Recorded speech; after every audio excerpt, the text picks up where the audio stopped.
Okay, I want to come back out here and do a quick little video tonight. I've been thinking about this Kreg Jig and the problem I was having with it yesterday. And I came out here and I wanted to try these other things. Of course, this one is the heavy duty one that came with the package I bought. And of course, it doesn't slip because it bottoms out. So we can't count that one. And then this is the micro jig, I think they call this. And I stuck it in there and again kind of did the same thing, and I thought, well, wait a minute, you know, maybe I'm doing something wrong. So I found out that if you stick one of these in here, let me get on this side so I can see the writings on this side. You pull this pin out and drop this down.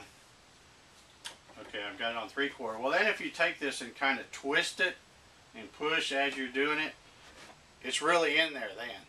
So I don't know, maybe it's because when you buy these things, these holes are still new and they don't have any, you know, slop in them or what. But that did seem to fix the problem. And I wanted to get back on here and point that out, that you know, that maybe the jig isn't defective or something like I first thought. Yeah, when you kind of give it a little twist and push, then it's in there. Although when you watch the demonstrations on, you know, it looks like they're just doing it real quick. You know, they made it this way to make it quicker. I don't know. My opinion about that is, you know, quick isn't always good, because it doesn't matter how fast you can change it. If it's not right, it's not going to work. So, okay, I want to talk about another thing too. I've been getting a lot of emails lately. Anytime I shoot a video where I've got the camera at this angle, a lot of the guys that are hams notice the license plates, the W9SYI license plates on the back there that were my father's. But I wanted to just make a quick comment about those. I had a guy email me and he had put his call sign underneath his name in his email. And I thought, well, I wonder where this guy's from. So I went to the website. There's a place where you can go and you can just put in somebody's call sign and see where they live and stuff like that, what kind of license they have, ham license and all that.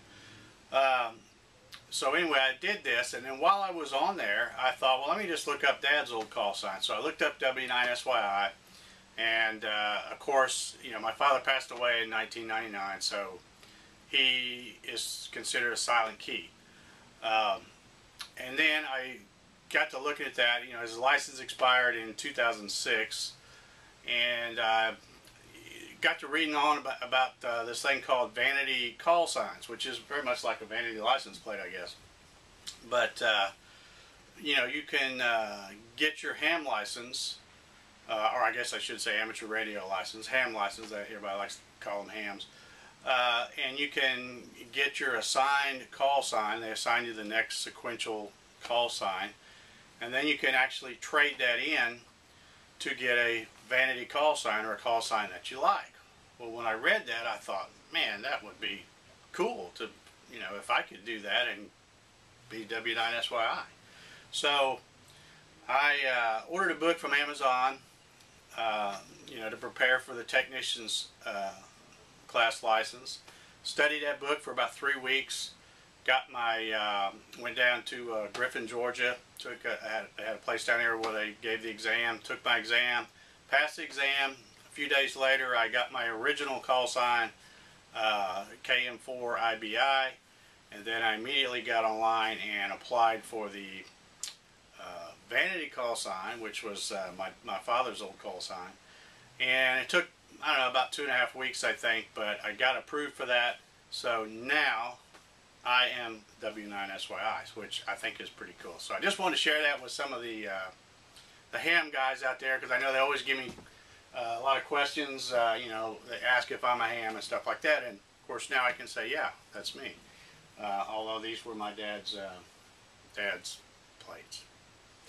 Anyway, one other thing I want to talk about, and let me get something set up and I'll show you that. Okay, one last thing I want to talk about in this video is, you know, I get a lot of emails and questions about my table saw fence.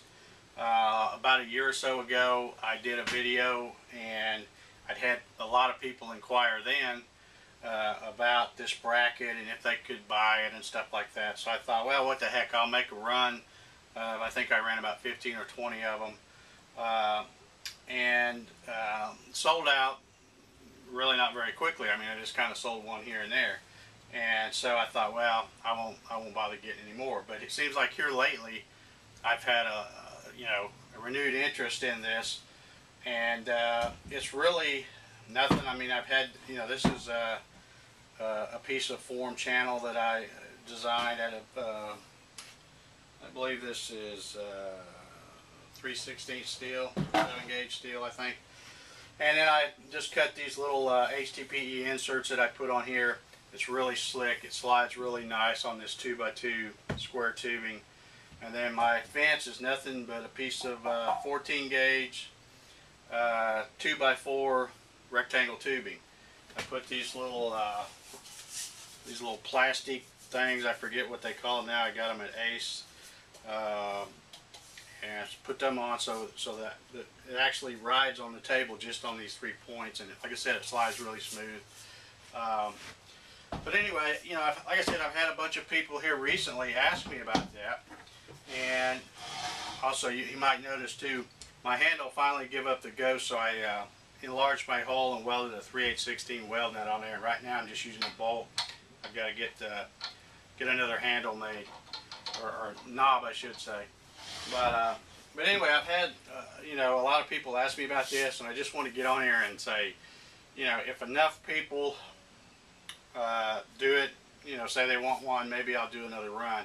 But I'm not going to try to do the whole deal. Before I was doing, some people would want just this bracket, and they would get their own piece of tubing, or maybe the 80/20 extrusion, aluminum extrusion is a good thing to use. In fact, I think that's what I would recommend. But then other people wanted me to do the whole thing, and I don't really mind doing the whole thing, getting the tubing, because I got a good place to get that. But the thing of it is, then it gets expensive to ship it because of this long piece. So the brackets aren't so bad. So if anybody is really dead set on wanting one of these, send me an email, let me know. I'll let you know a price. And and then if you want it, I'll be happy to send you one of these brackets, and we'll go from there. But unless I get a whole bunch of requests, I really don't have any plans to do another run of these. It's just not worth it just to do 15 or 20 or something like that. And it's not so much the money; it's more about the time. Running to the UPS store and packaging them up and all that kind of stuff. So anyway, but that's it. That's going to do it for this video. I'm sorry to ramble on so much, but I did want to talk about that Kreg Jig some more. And like I said, I think if I just push that in there a little harder, it will work fine. And maybe they just do that so that because those holes are new, and maybe after a while they get kind of broke in or something. I don't know. Hopefully they won't get more sloppy. But anyway, that's going to do it for this video. If you haven't subscribed to this YouTube channel already, please do. And hit the like button down below if you like what you're seeing on here. And thanks for watching. We'll talk to you next time.